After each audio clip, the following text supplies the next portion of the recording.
Karwan study point channel पे आपका हार्दिक स्वागत है।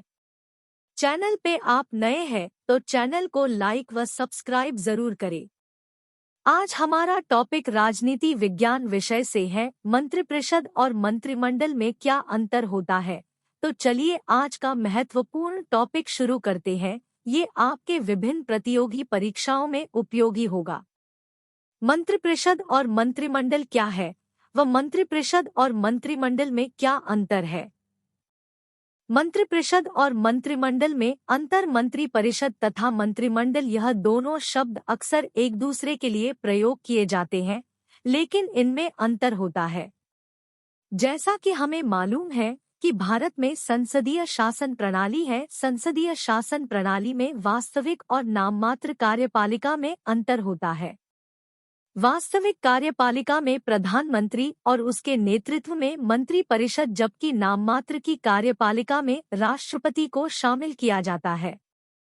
संसदीय शासन प्रणाली को उत्तरदायित्व शासन प्रणाली भी कहा जाता है, क्योंकि कार्यपालिका के सदस्य संसद के प्रति उत्तरदायी होते हैं। हमारे संविधान में संसदीय प्रणाली का आधार संविधान के अनुच्छेद 74 और 75 में लिखा है। मंत्रिपरिषद क्या है?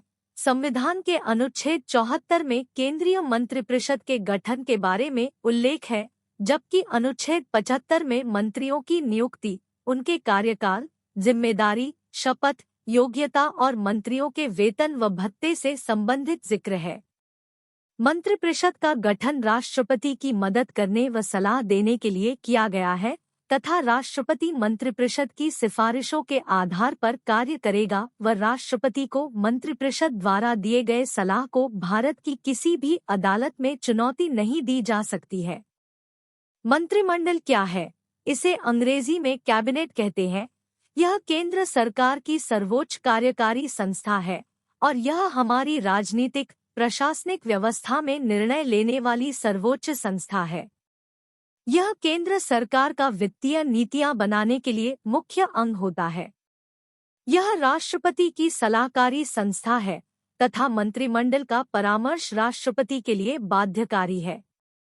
यह सभी बड़े विधायी और वित्तीय मामलों से निपटती है और विदेश नीतियों और विदेशी मामलों को देखती है।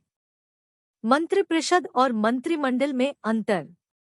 मंत्रिपरिषद एक बड़ा निकाय है जिसमें लगभग 60 से 70 मंत्री होते हैं, जबकि मंत्रिमंडल एक लघु निकाय है जिसमें लगभग 15 से 20 मंत्री होते हैं।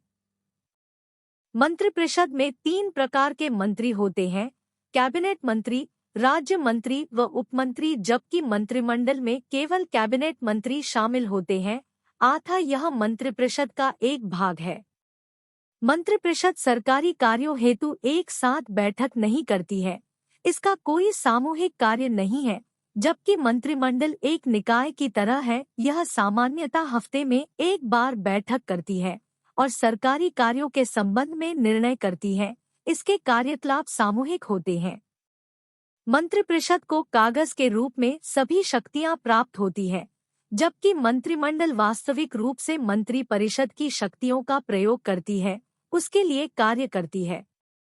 मंत्रिपरिषद के कार्यों का निर्धारण मंत्रिमंडल करती है, जबकि मंत्रिमंडल मंत्रिपरिषद को राजनीतिक निर्णय लेकर निर्देश देती है तथा यह निर्देश सभी मंत्रियों पर बाध्यकारी होते हैं।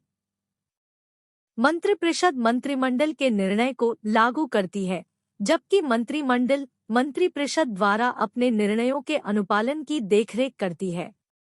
मंत्रिपरिषद एक संवैधानिक निकाय है और इसका जिक्र संविधान के अनुच्छेद 74 तथा 75 में किया गया है, लेकिन आकार और वर्गीकरण संविधान में वर्णित नहीं है।